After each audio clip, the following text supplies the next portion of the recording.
Salut! Bonjour. Vu que j'avais du temps à perdre, et que j'en avais marre de rien faire de productif de mes journées, je me suis dit que j'allais faire des vidéos. Et moi ce que j'aime, c'est l'histoire. Donc je vais parler, d'histoire. Logique.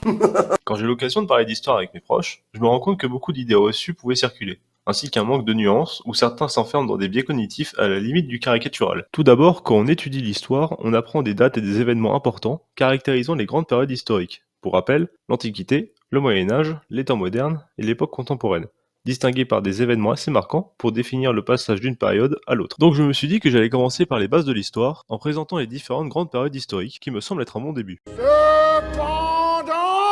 Évidemment, cette classification des périodes historiques est à nuancer, car spécifique à la France, et donc n'est pas la seule façon de classifier les périodes de l'histoire dans le monde. Mais commençons. D'abord, l'Antiquité, période qui commence vers 3500 avant Jésus-Christ, avec la découverte de l'écriture mettant fin à la préhistoire. Évidemment, quand on parle de découverte de l'écriture, on ne part pas du principe qu'un beau jour, il y a plus de 5000 ans, toute l'humanité s'est mise à écrire à travers le monde. Mais c'est vers cette date que les premières sources d'écriture, bien que très primitives, prennent forme. On peut se dire que faire commencer l'histoire avec l'invention de l'écriture peut être un problème. En effet, toutes les régions du monde ne connaissent pas cette invention en même temps. Et même plus largement, est-ce que ça veut dire que les peuples sans écriture, ou dont leur écriture n'était pas très développée comme c'est le cas des Aztèques ou des Gaulois, n'ont pas d'histoire? Pas facile comme question, n'est-ce pas? Durant cette période, c'est l'émergence de grandes civilisations passionnantes, que ce soit par leur réalisation culturelle, leur système politique ou leur innovation technique. C'est le cas par exemple de l'Égypte, la Grèce ou encore Rome pour les plus connus. L'Antiquité se termine par la chute de l'Empire romain d'Occident en 476, marquant donc le début du Moyen-Âge. Le Moyen-Âge est une période marquée par l'émergence des sociétés féodales, ou encore par l'importance des religions. Malheureusement, le Moyen-Âge est infesté par beaucoup d'a priori, comme quoi c'était une période de déclin.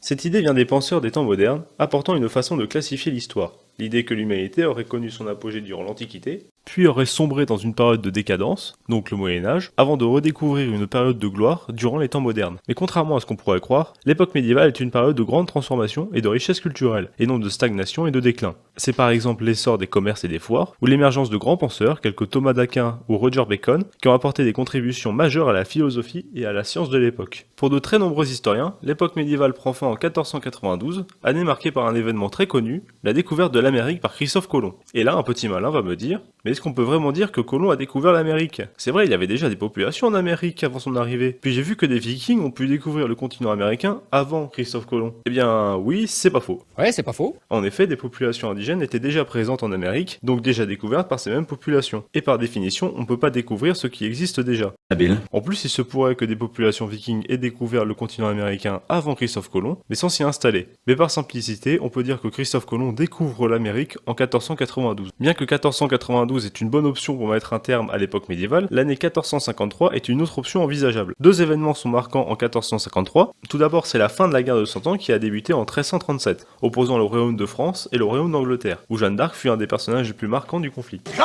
Notamment dans le siège d'Orléans, où elle a joué un rôle capital lors de ce conflit. 1453 est aussi l'année de la chute de l'Empire romain d'Orient, appelé aussi Empire byzantin, déchu par Mehmet II, sultan de l'Empire ottoman de l'époque. Maintenant les temps modernes, une période marquée par la Renaissance, un mouvement culturel et artistique, puisant son inspiration des réalisations gréco-romaines de l'Antiquité. Durant cette période, on voit un renouveau des arts, de la science et de la philosophie, mettant en valeur des figures telles que Léonard de Vinci et Michel-Ange pour les arts, Newton, Galilée et Copernic pour les sciences, et l'émergence du courant philosophique des Lumières, avec des penseurs tels que Voltaire, Rousseau, Montesquieu ou Diderot. C'est aussi l'époque des grandes découvertes par de grands navigateurs, Christophe Colomb pour le plus connu, mais on peut aussi parler de Vasco de Gama, le premier Européen à atteindre les Indes par voie maritime, en contournant le cap de Bonne-Espérance en 1498.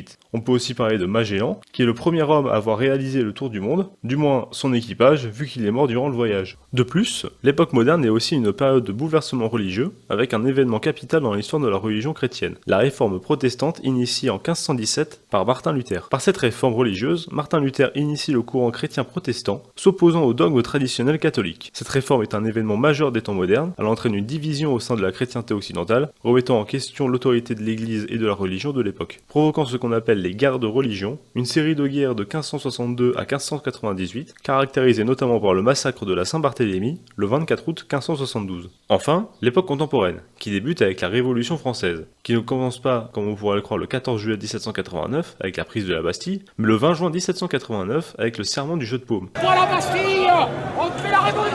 où plus de 500 députés, majoritairement du tiers-état, se réunissent et se promettent de ne pas se séparer avant d'avoir rédigé une constitution. L'époque contemporaine prend donc part à partir de la Révolution française jusqu'à aujourd'hui, caractérisée par d'importants changements sociétaux, ou rien qu'en France, on passe de 1789 à 1870 à une monarchie absolue, une révolution qui met en place une monarchie constitutionnelle, qui devient une république, un coup d'état qui met en place un consulat qui deviendra vite un empire, puis à nouveau une monarchie, une nouvelle révolution qui met en place une nouvelle monarchie mais avec une dynastie différente au pouvoir, encore une révolution mettant en place une nouvelle république, un coup d'état qui voit l'émergence d'un nouvel empire, l'Empire contre-attaque.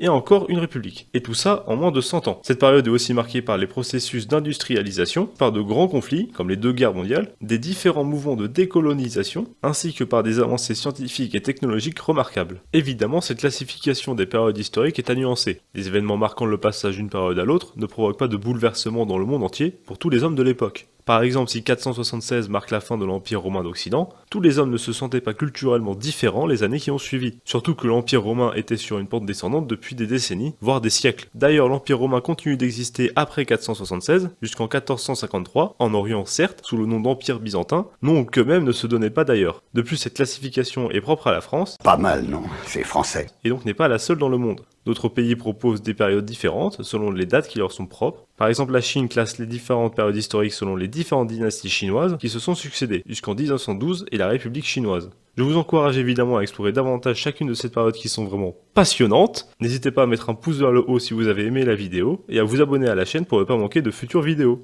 Sur ce, à plus!